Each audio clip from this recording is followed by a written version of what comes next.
and then we'll break for that. Sweet. I just want to make sure I don't miss anything on the Okay. tape. So, this is called spermatogenesis. On Tuesday, we're going to repeat the exact same steps and look at oogenesis. Okay, I thought about shortening up the lecture today and just waiting until Tuesday to cover it, but I think you guys will do better hearing it twice. So there are some differences in the size of the cells that are produced during oogenesis, but not in the actual changes that occur to the nucleus. So spermatogenesis is the genetic, well not the genetic, but the chromosomal changes. Spermiogenesis I'm not going to talk about. There's a series in your notes. It's just the changes that the spermatids go through as they change from round cells to their appearance of a spermatozoa. It's nothing nuclear. The chromosomes don't change. It's just as they lose cytoplasm. So, I know you may not have covered much of the autonomic nervous system depending on what you covered in Bio 430, but I know that you all learned about mitosis. All right? So to have mitosis, to produce multiple cells, that requires the replication of the DNA.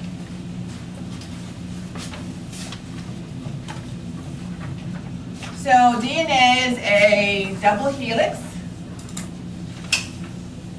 with 2 strands of DNA and complementary nucleotide bases, right? So when we do mitosis, we need to duplicate the chromosome so each new cell has a complete set. When that happens, remember we unzip it, and then we bring in new nucleotide bases. And so each new strand has half of the old one and half of the new one. Sound familiar? All right. When we do this, the 2 chromosomes, before they're separated, all right, are bound together as 2 chromosome pairs in the center by a centromere. Remember that appearance? Like that. Sister chromatids. Do you remember that term?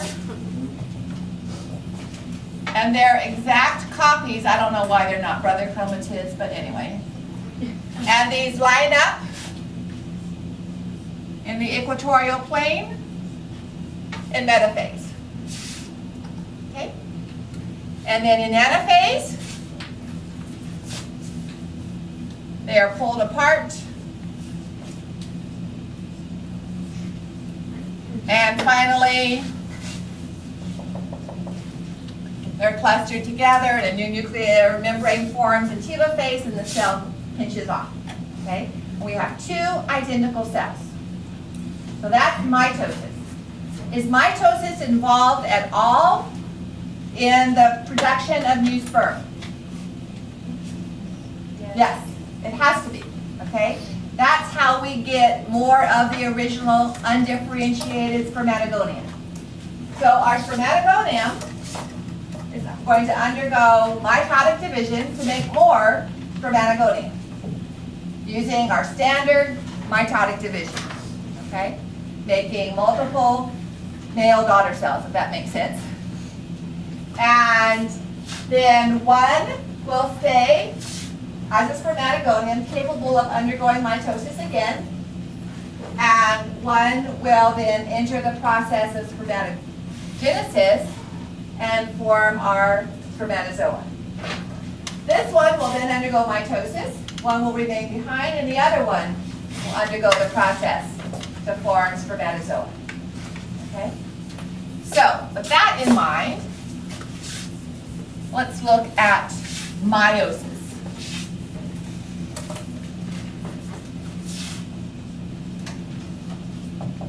So we'll start with one of those spermatogonia that is going to change and become our spermatozoan. And I'm not going to worry about the nuclear membrane, okay? So I'm just drawing the cell. We won't worry about whether it's in the nucleus or not. And this is a spermatogonium.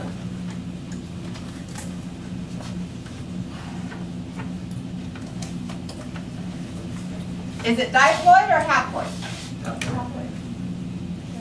I heard both. Diploid.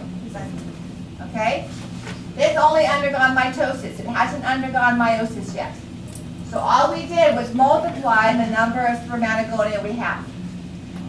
Every nucleated cell in your body is a diploid cell, meaning 23 chromosomes from the sperm of the person, of the father that made this guy who has these sperm, okay?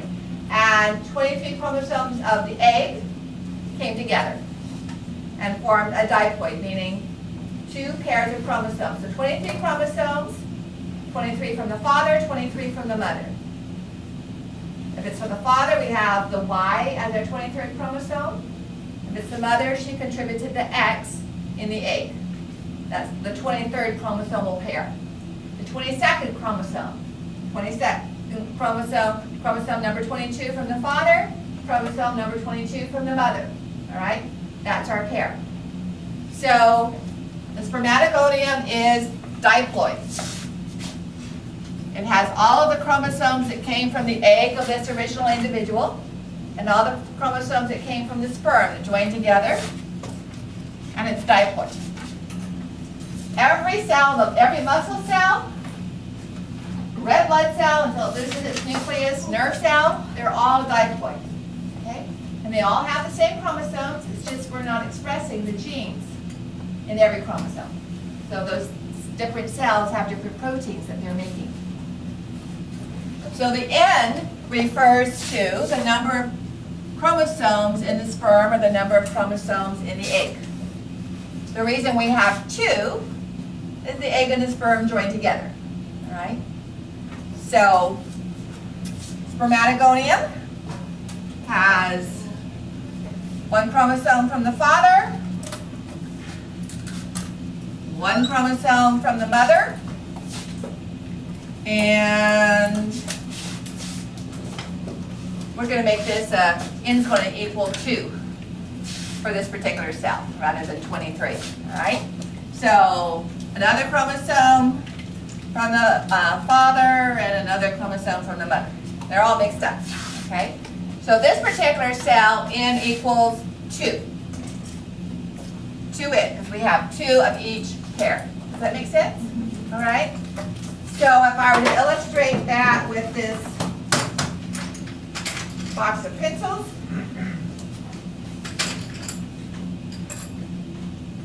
yeah, I don't want to do blue. And I don't have, I'm going to use green and white even though I have black and purple up there. So this is our cell, 2N. 1 pair of chromosomes, father, mother, another pair of chromosomes, father, mother. Okay? Now, if we were doing mitosis, we would duplicate the chromosomes, right? So we would have 2 of these, 2 of these, 2 of these, and 2 of these. Now, when this cell undergoes mitotic division, these are the sister chromatids, right? And they're going to line up like this. Does that make sense? Mm-hmm. And then when the mitotic division occurs, they're pulled apart. And now we have same chromosomes in each cell. Okay. When we do meiosis, we also duplicate the chromosomes. So the next event that occurs in our cell is DNA replication or duplication. So we're going to make 2 of these chromosomes and 2 of these chromosomes. Notice the difference?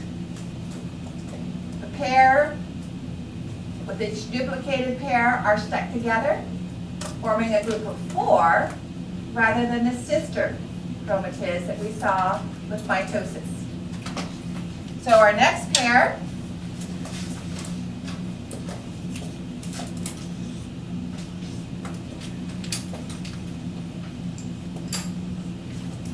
will duplicate. Instead of lining all up with 4 in a row, those pairs have joined together. Okay? One of the key differences that has to occur with meiosis. Yes? Yes. Okay? Now, no cell division. We haven't undergone any cell division. It's just this changes occurring within the cell. This new cell, well not new cell, this cell that's changed, is the cell that has all those condensed chromosomes that look like spots, all right, rods. So this is our primary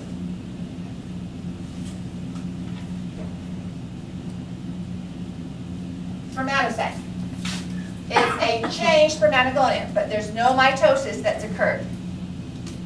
These clumps of 4 chromosomes are identified as a tetrad. We don't see tetrads during mitosis. We have the sister chromatids, which are 2. Tetrads are only in meiosis. Question? Yeah, I don't really get where from the spermatogonium going to the Primary spermatocyte? how you have like more. Okay, so DNA replication, just like mitosis, Okay. the DNA is copied. Only they remain associated between pairs.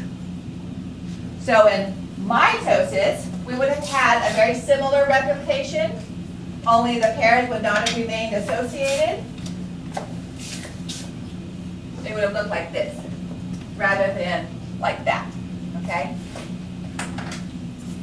Because of this close association, another process can occur that does not occur in mitosis, and that is known as crossing over.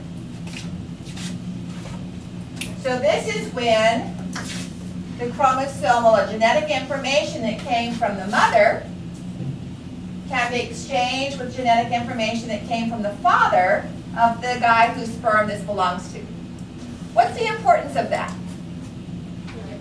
Genetic diversity, all right?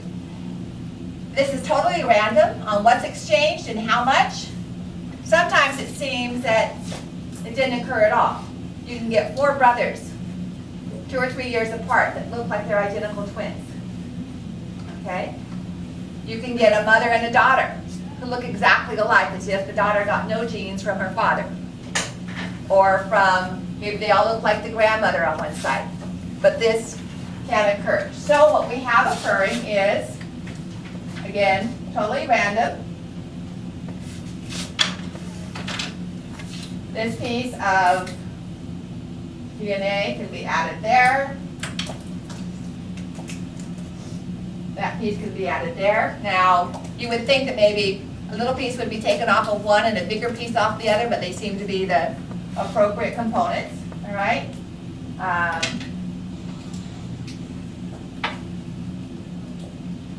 Just to illustrate. So now, if this chromosome ends up in the sperm, instead of being completely the chromosome that came from the new baby's grandfather, it will have some chromosome from the new baby's grandmother on the father's side, okay? And that increases this genetic diversity. So that's crossing over. Is this cell a diploid or a haploid cell? Diploid. And the reason you know is because we haven't done cell division yet. All right, still the same cell. All we've done is doubled the amount of chromosomes. So it is diploid, but I invented a special way of notating the chromosomal, what I call chromosomal pattern. So diploid is 2N, but we have 2 copies of that. So primary spermatocytes, I want you to recognize as being 2 parentheses 2N. Why did I put the parentheses in there? Why can't we just write 4N? 4N would mean 4 parents, okay? 4 different sets of chromosomes. And we're not talking about 4 different sets, we're talking about 2 with 2 copies of each. All right, the two parents would be the mother and the father of this person. That's the 2N. The 2 parentheses 2N is the fact that we doubled each of those chromosomes. Okay? But normally it would be 23, right? Yeah, so 23 of each. Oh, so N is equal to 23. So N is still 23. Okay? Up here N was 23, but we had 23 from the mother, 23 from the father. We still have 23 from the mother, 23 from the father, but now we have an additional 23. So we have 46 from the mother and 46 from the father because we make 2 copies of each. This is his dad, this isn't This is his dad and his mother. Okay. Okay? So we got the X chromosome from his dad and the Y chromosome from his mother and so on. So we'll do the same thing in the egg for the new baby's mom. But this is our daddy's, who's going to be the daddy, if you will. Okay? All right, so that's the primary spermatocyte. And now we have our first meiotic division. Okay? You don't have to worry about the prophase and metaphase and what, at what time do those happen. But we have our first meiotic division. And I'll draw the results up here so those of you in the back can see it. And it's going to divide. We're going to go through metaphase and anaphase and pull these apart.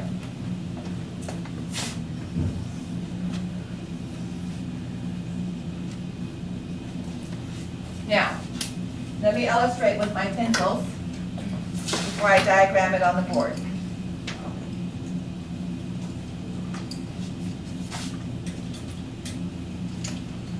So here's one tetrad. All right, here's one tetrad, and here's the other tetrad. Okay.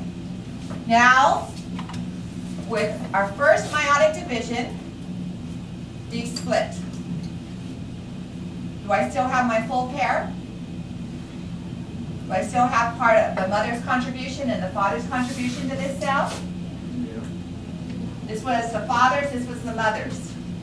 In my original cell, let's go back again. In my original cell, I had this, okay? This was one pair, this was another. One came from the mother, one came from the father. One came from the mother, I don't know which one it was, one came from the father, okay? So these were our 2 pairs of that original cell. Okay? The 2N. N was 2. The reason we had the 2 in front of it was because we had the mother's and the father's contribution. One from the sperm, one from the egg. One from the sperm, one from the egg. Okay? Now we, in our primary spermatocyte, we duplicated those. So now we have 2 of that pair of chromosomes forming our tetrad. 2 from the sperm, 2 from the egg of the same thing. Like that. Okay? So our first meiotic division now is going to separate the pair. We're going to have 2 copies, but only 2 copies of the sperm contribution. And the other cell will have 2 copies of the egg's contribution to that original cell. Now, the next chromosome may separate, so the mothers are on this side and the fathers are on this side. Totally random, okay? But we're going to end up splitting each tetrad.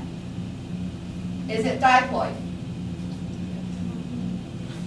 No. Why? We split the pair. So it's no longer 2N, it's now N.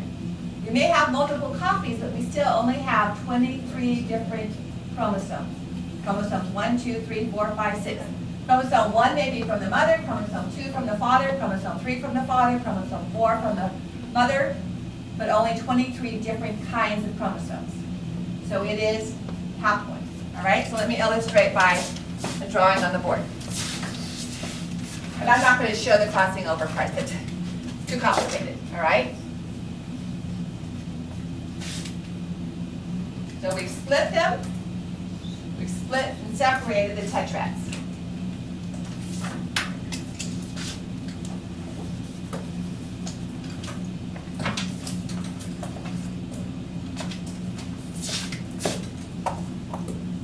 Okay, again, totally random.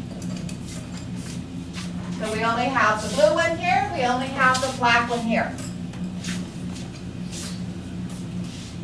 That is a haploid cell.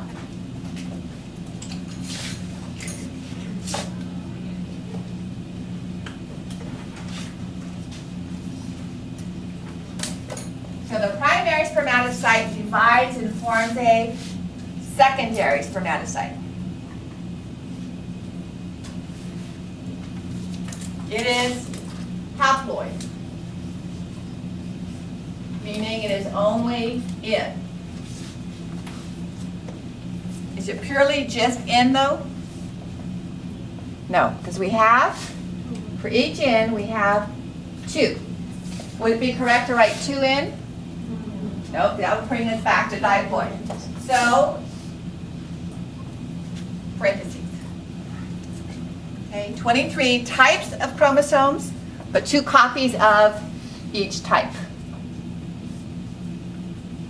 Sometimes, all right, these don't split quite that way, lethal. We try to fertilize an egg with this cell, it won't divide more than once or twice and it dies. Okay? Some more so than others. Now, or more rapidly.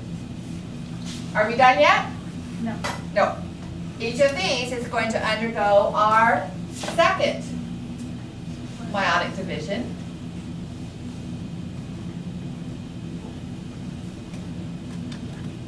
We're done replicating DNA, okay? We're not going to do that anymore. And this cell will divide.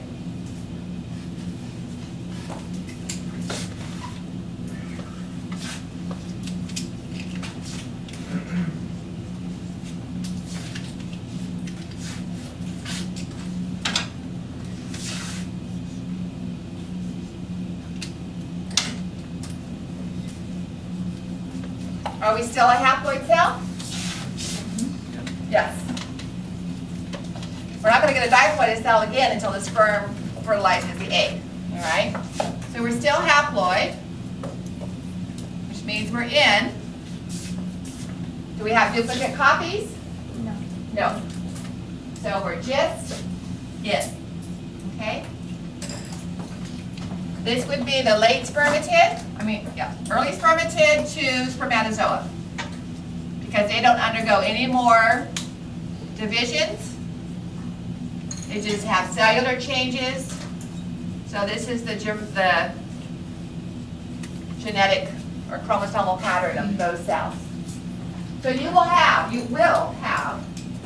a list on your lecture exam of different cells. If I said, what's the chromosomal pattern of a cardiac muscle cell? What's the answer? 2N. What's the chromosomal pattern of any haploid cell? Just N. What's the chromosomal pattern of a secondary spermatocyte? 2 parentheses in. I'll have all of those various patterns written out, a list of different cells, and you match them up. Okay? What's the chromosomal pattern of a fertilized egg? 2N. Now, on Tuesday when we talk about egg divisions, the same things occur. The difference is the size of the cell that divides. So when the secondary oocyte divides, this one is just big enough to hold the chromosomes. Okay? And when this divides again, this one's just big enough to hold the chromosomes. But the same internal divisions and chromosomal patterns will remain the same. Okay? All right. So let's stop there. Wow, it took exactly the same amount of time as this morning. So I'll do the quiz at 3:30. All right, you can have time for a break. I'll leave that up on the board. You can have time to do some review. And we'll have the quiz at 3:30. Again, the endocrine model, endocrine histology, naming the organ. So anterior pituitary or adenohypophysis, you can use either term. Posterior pituitary, if I have both of them together, then just pituitary. Adrenal gland, You don't have pancreas, you don't have to differentiate eyelids. Okay, just pancreas. So the name of the organ, either histology or model-wise. And then questions on the male reproductive models down to the structures down to, but not including any of the nerves. Even though we talked about pelvic, all of that this morning, just to those muscles, ischiocavernosus and oral symbiosis muscles. Okay? Typically, your lab quizzes will have 6 questions. Because this is your first one, I have 7.